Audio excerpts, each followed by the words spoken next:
be a blessing for Esau, he accidentally gave to Jacob. So when Esau found out that his brother, who had already acquired his birthright and now had taken his blessing, when he found out what his brother had done, he decided in his heart that he was going to kill his brother. He was angry, and Rebekah knew that. She said, "You need to get out of here. You need to go stay with my brother until your brother can cool down." Evidently, Esau was a bit of a hothead. Rebekah had seen this before. And so she said, "You need to get out of here for as long as it takes." And so for the next 20 years, Jacob would live apart from his mother and father and brother and that family, and he would stay with his mother's side of the family. But before he left, we saw 2 weeks ago, we saw that his father, Jacob, had said to him, decided to give him an actual blessing on purpose this time. And he said to go, like your mother said, to Laban's family and marry one of Laban's daughters. And we talked about how the close marriages in that day was not a problem. To marry a first cousin was not anything that was wrong. In fact, Abraham was even married to a half-sister. So we talked about how those things were not wrong at that time. But that's what Jacob told him to do. Marry someone from the family, not on Ishmael's side, not one of the Canaanites like your brother, but marry someone from the family, somebody who believes in God. And so that's what he set out to do. And we talked about how he had the dream, Jacob's ladder, where for the first time God appeared to him and introduced himself. And he said, "I'm the God of your father and the God of your grandfather." And he repeated that covenant with Jacob. And I know I get tongue-tied trying to keep the names straight in my head with Isaac, Jacob, and Esau. So I apologize if I get them tongue-tied tonight. So we're going to pick up tonight with Jacob on the run, but he finally meets up with his uncle Laban. So if you're in Genesis chapter 29, you take notes. Number one, the first thing we see tonight is the well, because it's at a well where he meets his family. So we see him at the well. In chapter 29, it opens this way, and it says, "Then Jacob went on his journey, and he came into the land of the people of the east. And he looked, and behold, a well in the field. And lo, there were 3 flocks of sheep laying by it. For out of that well they watered the flocks, and a great stone was upon the well's mouth. And there were all the flocks gathered, and they rolled the stone from the well's mouth, and they watered the sheep, and they put the stone again upon the well's mouth in his place. And Jacob said unto them, My brethren," the King James, "whence be ye, or where do you come from?" And they said, "Of Haran." Now that's exactly where he was trying to get. He was trying to find his uncle Laban, who was from Haran. Remember, that's where Abraham was from, and that's where Sarah and Rebekah, they were all from, including Laban. And so that's where he was trying to get to. And so he sees these flocks laying down in front of this well. And it tells us it's a big well with a big stone blocking the entrance to it. And what the verse tells us is every day they would roll the stone away, and the flocks could be watered. And then to keep people who weren't supposed to be there from coming, they would roll the stone back in its place at the end of each day. Evidently, this was a man-made well. It was heavily guarded by the people, and they wanted to make sure that it was their people and their flocks that were using that water. Nobody was taking advantage of it. So they had this huge stone there blocking the entrance of the well. And what the custom was, we'll see in a minute, is that nobody could begin to water their flocks until everybody was present. And so they would begin to line up, and once everybody was there, they'd say, "All right, let's do it." They'd roll away the stone, they could water their flocks, put the stone back, and then they could head home and call it a night. So Jacob, trying to find his family, decides this is probably the place. This would be like the meeting area. If I'm going to track anybody down, somebody can point me towards Laban. I know if I start mentioning his name, someone around here by this well is going to be able to tell me where I need to go. And so it's at this well that he meets these young people, and he says, "Where are you from?" And they say the right word. They say that they are from the very place where Jacob is trying to get. So look at the next question in verse 5. He said unto them, "Well, do you know Laban, the son of Nahor?" And they said, "We know him." Good, the next right answer. So in verse 6 he says unto them, "Is he well?" And they said, "He is well. And behold, Rachel, his daughter, is coming with the sheep." So this is who he's looking for. Not just Laban, but a daughter of Laban. He was supposed to marry a daughter of Laban. He doesn't know it yet, but he's actually going to marry 2 daughters of Laban, which was not the plan, but that's the way things are going to end up. So he says, is Laban okay? He said, yeah, he's doing well. In fact, his daughter should be here any minute. In some translations, refer to Rachel as a shepherdess. It was usually the job of the men to be shepherds. Not a whole lot of female shepherdesses in those days. Now, we don't know if Laban didn't have any sons, or maybe his sons were all older, or maybe he had so much cattle that his daughters had to pitch in. We don't know why, but we know that Rachel is tending to the flocks. And so they say, in fact, if you want to meet Laban, his daughter should be here any minute with Laban's flocks. So I love what he does in the next verse. He tries to get rid of these boys because he's thinking, hey, this may be my wife here, and I don't want these kids around when I meet her. So look in verse 7. He says to them, look, he says, it is yet high day. It is not time that the cattle should be gathered together. Why don't you water the sheep and go ahead and feed them? He's trying to get rid of him. He's saying, look, it's not time yet to roll away the stone. You guys just water the sheep yourselves and get on out of here. Go feed the sheep. Scram. He's trying to shoo him away. I don't know if anybody here has any younger siblings, but I have a little sister. She's 6 years younger than me. So, whenever I had a friend, especially if it was a girl, maybe you know how like 6th grade relationships work and you're in the back of your parents' car. I couldn't stand for my sister to be around in those situations because as the little sibling, it was her mission there to thwart any plans that I might have had, to try to embarrass me or to try to ruin everything and eavesdrop. You guys know, some of you guys are the younger sibling, and you know exactly what I'm talking about. That's Alicia. She has 2 older brothers, and she'd love to pester her brothers whenever they had friends over. And so Rachel's coming. Hey, why don't you guys scram? Get out of here. Go here. Feed your flocks. Let's go.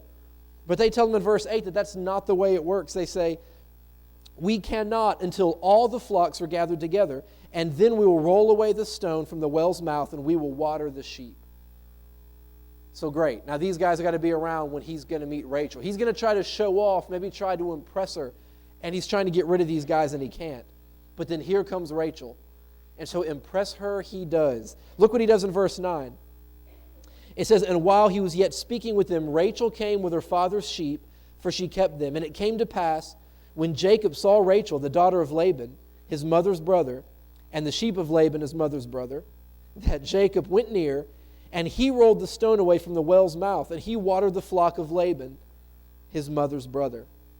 This stone was substantial. This huge stone was there to prevent people from being able to move it. It was a group project. The reason they waited for everybody to get there is it would take multiple people to move this stone out of the way and put it back into place. Well, evidently, which we didn't know this about Jacob until now, but evidently he is a pretty strong guy. Or at least he somehow summoned the strength to show off when Rachel comes on the scene. Esau, remember, he was the manly guy. He was the outdoorsman, the hunter, the guy that killed the animals. Jacob was the indoor guy. He was the one next to mom, cooking with her and tending to things around the house. But yet when Rachel comes on the scene, suddenly he turns into Popeye, and he's able to move this giant stone all on his own to show off for Rachel.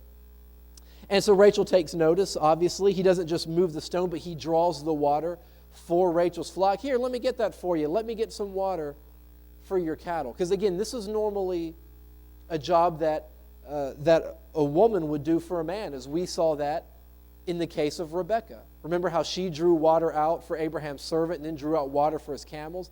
But here he is drawing out water for all of her flocks. Definitely trying to show off, maybe trying to win her heart a little bit.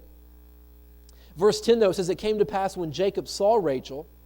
Verse 11, it says, Jacob kissed Rachel.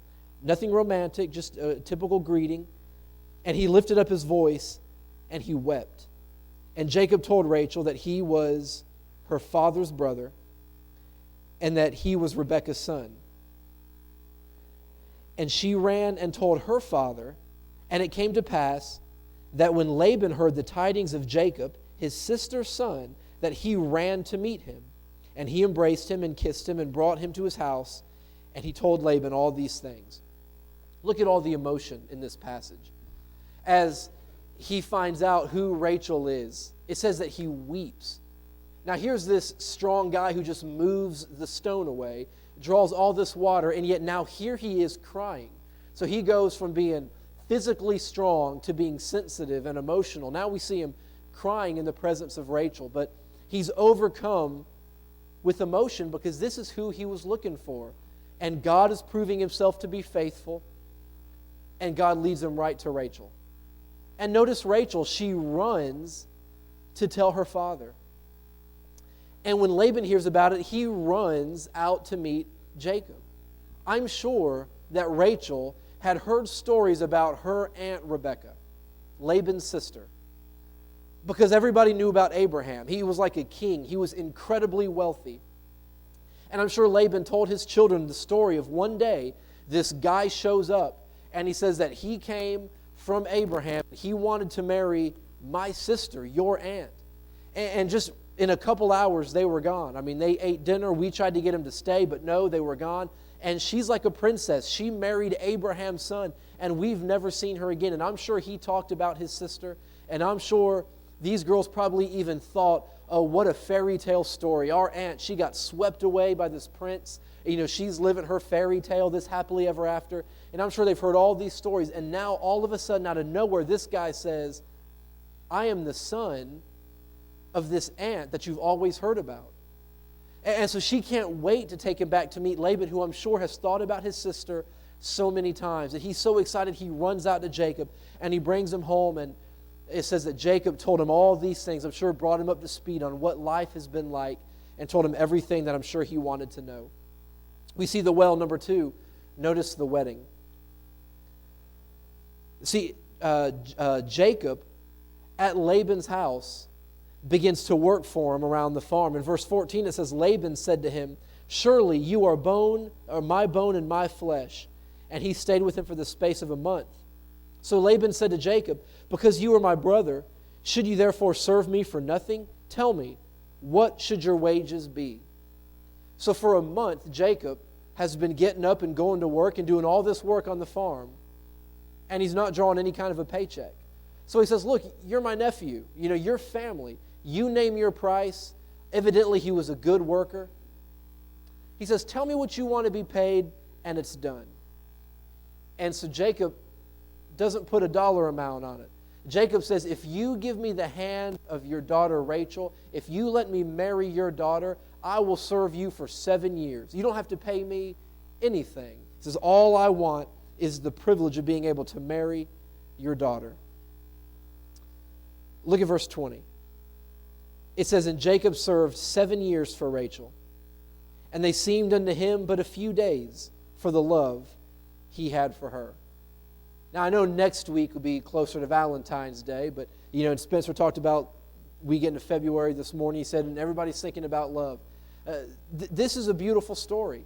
I'm sure the ladies, when you hear something like that, you just want to say, aw. I mean, look, he served 7 years, but it was just like it was a few days because he loved her so much. Isn't that sweet? I mean, this is the closest thing we're going to get to a Valentine's message, because I promise you, next Sunday night will not be a romantic Valentine's message at all. If you come back, you want to hear it, but it's not going to be romantic in any way. But this is the closest thing we're going to get to. So if you're wanting a mushy, gushy, romantic Valentine's message, you better enjoy this verse right here, because that's it. But it says that he loved her so much that 7 years flew by. Ladies, you want to know you found the right man for you? He's a man that will work hard for you. He'll do whatever it takes, and for him the time just seems like it's nothing. He'll do whatever it takes to be able to take care of you, to support you, to win your heart. He says, I'll gladly work 7 years. A hard job, sun up to sundown, I'm sure. Physically exhausting, sometimes put in harm's way. I'll gladly do it for the privilege of marrying Rachel. Guys, you want to know when you found the right lady, someone that you're willing to do whatever it takes to be able to be with her. You don't view it as a hard task. You don't view it as something you have to do, but for you it's a privilege. It's something you enjoy doing. For him, those 7 years flew by. They were just like a couple of days. And then at the end of those 7 years, it was time for him to get his wife. So he goes to his uncle and he says, hey, it's time. In verse 21 it says, Jacob said to Laban, give me my wife, for my days are fulfilled, that I may go in unto her. So Laban gathered together all the men of the place, and he made a feast. And it came to pass in the evening that he took Leah, his daughter, and he brought her to him, and he went in unto her. In those days, a wedding was a huge event. Now, we might have huge weddings too, but they're still only a one-day event. For them, a wedding was a week-long festivity. Everybody in the town would come. The first day of the wedding would be like we consider the wedding vows. It would be the actual ceremony. And on the wedding night, the bride and groom would consummate their marriage, and that act actually is what made them legally married, consummating the marriage. And then for the rest of the week, they would come out, and the bride and groom would be treated like a king and queen by everybody. And so this, for a bride, this, like, you might daydream about wearing that white dress or walking down the aisle and have these visions of a wedding. For them, it wasn't as much about the wedding. It was the week that followed. It was all the parties and the food and the dancing and the celebrations and everything that went into it. And that's what they would be looking forward to. But Jacob thinks he's marrying Rachel, the one that he has worked for, the one that they had a deal, the one that 7 years flew by because he loved her so much and he worked for her. And it's their wedding, and Leah was no doubt veiled, so he couldn't see her face. And somehow they make it through a ceremony. Maybe they were the same height, maybe they had roughly the same build. He did not realize that he was marrying Leah instead of Rachel. And so in the morning, just imagine in the morning the shock, the confusion, the anger, and all the emotion that he would no doubt face. At some point, he wakes up in the morning and he realizes, that's not Rachel in my bed. Could you imagine what he must have been thinking?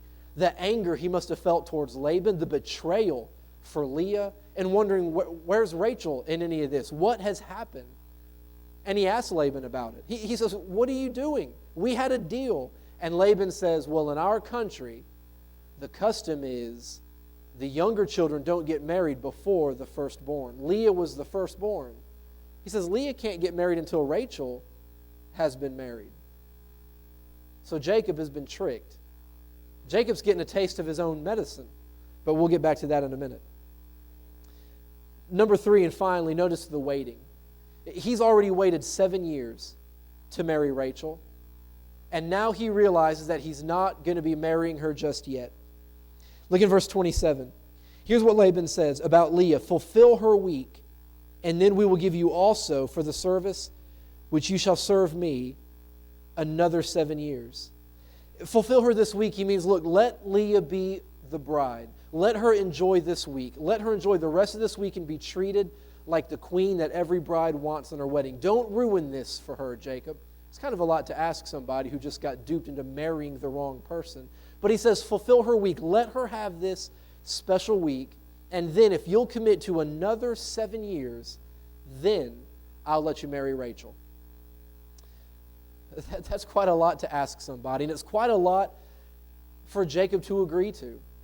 I mean, how could you trust Laban again?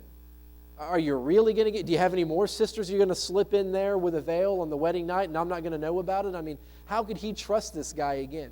But that's what Jacob does because his love for Rachel was so strong, and he agrees. And by the way, he doesn't have to work another 7 years to get Rachel. He gets Rachel as his wife and then begins the 7 years. So in verse 28 it says, Jacob did so, and he fulfilled her week with Leah. And Laban gave him Rachel, his daughter, as his wife also.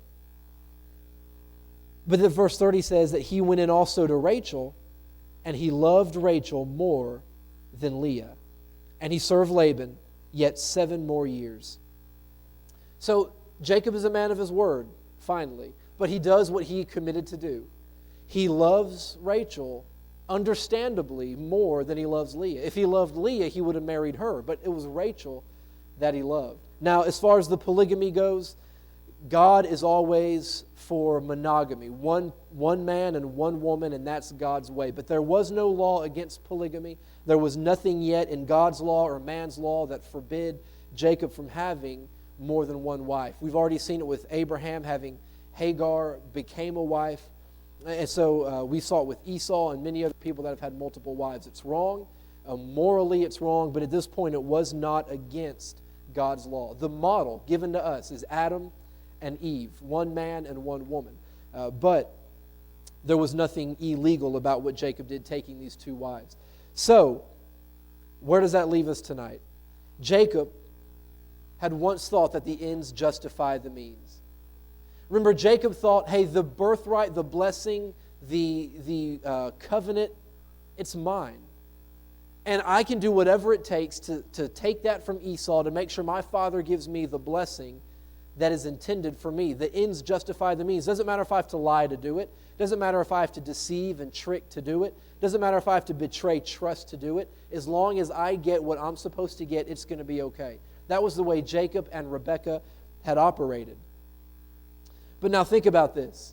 Jacob tricked his father. And now he finds himself being tricked by his father-in-law. Jacob once lied in order to be treated like the firstborn. And now because of Laban's lie, he's married to the firstborn when that's not the one that he wanted to marry. You can't tell me God doesn't have a sense of humor in all of this. The irony of what goes around comes around. And it's happening to Jacob eerily similar to the way he tricked his own family. Jacob is the deceiver, and yet here he is being deceived. He's the trickster, and now he's being tricked. He once played a role, and now a role player has done to him what he had already done. Jesus would later say to Peter that he who lives by the sword will die by the sword.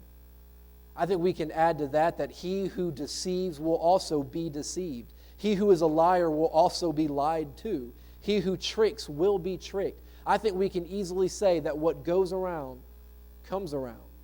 And we see this clearly played out in Jacob's life. The guy who tricked to get what he wanted was now tricked so Laban could get what he wanted. 14 years Laban got of good free labor around the farm. He got 14 years out of Jacob because he tricked him to get it. How did Jacob not recognize Leah at the wedding? I said a minute ago, maybe they were the same height. Maybe they had roughly the same build. If her face was veiled, maybe he couldn't tell the difference. Maybe as sisters, they looked very similar. It wasn't like Jacob and Esau where one had the hairy arms and one was smoother. You know, they were sisters. They probably looked a lot alike. Maybe they even sounded similar in their voice. We don't know, but maybe Leah practiced her Rachel impression. You know, maybe she stood in front of the mirror and she tried to mimic her sister's mannerisms. Maybe she tried to walk the way her sister walked or use her hands the way her sister did. Maybe use some of her catchphrases or said the things that she did or tried to laugh like her sister so she could further trick Jacob. We don't know, but just imagine if Leah went and got some of Rachel's old clothes and put them on so that she would even smell like Rachel. We don't know, but we do know that's exactly what Jacob did. We know he went and put on Esau's clothes so that he would smell like Esau. We know he covered his arms so that he would feel like Esau. We know he went to great lengths to deceive his father. And yet here we see Leah most likely going to similar lengths to deceive Jacob.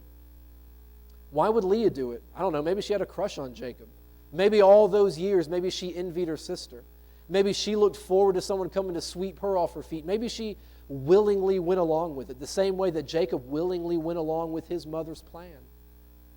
Why didn't Rachel stop it? I don't know. Maybe she was chained up in a bedroom somewhere. You know, I'm sure she would have done whatever she could to say, you know, are there any objections? Yes, that's my sister up there and not me. You know, I'm sure she would do whatever she could to stop the wedding. We don't know where she was or how that happened. But what we do know is that Jacob, who practiced to deceive his father, got a taste of his own medicine. So look, we can see an obvious application there for us. We don't want to be people who use any means necessary. We don't want to be people that deceive, people that lie, people that trick, people that manipulate. We don't want to be those people. If we are, we can only expect the same thing to come back and bite us. If you live by that deception, then you'll die by that deception. But there's a bigger principle there as well, not specific just to lying and deception, because we should trust God for everything. We should have faith in God for everything. But the bigger principle here is that whatever we sow, that is what we will reap. Galatians 6:7 tells us that. For whatsoever a man sows, that will he also reap. If you sow to the flesh, then you are going to reap corruption. If you sow into the Spirit, though, you will reap spiritual blessings, the fruit of the Spirit. So what are you sowing into? Are you practicing immorality? Are you practicing deception? Are you constantly giving in to things you know you shouldn't? If you do, know that the harvest is coming. It will not be long before you reap what you have sown. But are you reaping towards good things, investing in God's kingdom, trying to make yourself a better person? If that's your goal, spending your time in reading your Bible, in prayer, in giving back, in serving others, then also know that the harvest is coming. And it won't be long until you begin to see in your own life love and joy and peace and patience and goodness and gentleness and meekness and self-control, the fruit of the Spirit that we know should be in our lives. What goes around comes around. The way you live is how you will reap. What you reap is what you will sow. I said that backwards. What you sow is what you will reap, but you know what I mean. And so what are you doing today? The choices you're making right now have consequences down the road. What's referred to by some as seemingly unimportant decisions. You ever heard that expression? People talk about SUDs, seemingly unimportant decisions. The little choices you make every day. Because you might say, I'm not going out there and getting drunk. I'm not talking about these huge things, but these things that might not seem like a big deal can really matter down the road. The choices we make today have consequences. So make sure that the decisions you make, say, it's not a big deal. Yes, it is. Make sure that what you do today and tomorrow is the right thing, because down the road, the harvest will be coming. Jacob found that out. The old trickster who deceived his family ended up being deceived. And even though he finally got to marry Rachel, as we'll see next week, it was not an easy life for anybody because of the deception that they practiced. So I want to ask you to stand up with me, please, with your heads bowed and your eyes closed. Tonight we've seen through the story of Rachel and Leah and Jacob, and in previous weeks with Jacob, how what goes around comes around. I think we all understand that principle, but maybe tonight you realize that maybe you're playing with fire. Maybe you realize tonight you're sowing to the flesh and that you're inviting a bad harvest into your life. Stop it tonight. Ask the Lord to help you. Confess to Him whatever it is you're doing that you know you shouldn't be. Turn from it. He'll help you do it. Father, I pray tonight that you would help us as a church to evaluate ourselves as individuals and see, am I sowing to the flesh? Am I dabbling in things I shouldn't be doing? Am I investing in the wrong thing? And if you bring anything to mind, convict us of it. Let us repent of it, forsake it. And I pray that we would aggressively do the opposite, that we would invest in the fruit of the Spirit, that we would sow into the Spirit, make choices that benefit us down the road and benefit us even today. So Lord, I pray that if you lay anything on our hearts tonight, I pray that we would get right with you in whatever that may look like. And I ask this prayer in Jesus' name. Amen.